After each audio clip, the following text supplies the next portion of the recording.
দেখুন প্রিয় দর্শকবৃন্দ, অসাধারণ একটি দৃশ্য।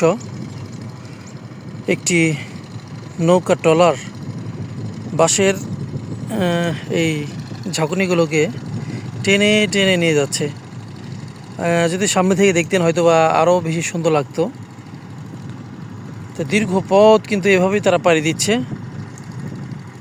যা দেখতে খুবই অসাধারণ একটি দৃশ্যপট। তো দৃশ্যপটটি আমার কাছে খুবই ভালো লাগলো, তার জন্য আপনাদের মাঝে তুলে ধরার চেষ্টা করলাম। তো এটি আমাদের ধলেশ্বরী নদী। আমি যদি একটু নদীটিকে আপনাদের মাঝে একটু তুলে ধরার চেষ্টা করি, তো দেখুন এটি হচ্ছে ইছামতি নদী, আর এই পাশ দিয়ে বয়ে গেছে ধলেশ্বরী নদী।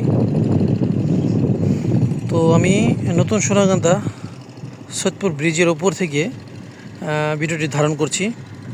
তো ভিডিওটি আমার কাছে খুবই সুন্দর বা চমৎকার লাগলো, তার জন্য আপনাদের মাঝে তুলে ধরার চেষ্টা করলাম। তো আপনাদের কাছে কেমন লাগলো অবশ্যই জানাবেন।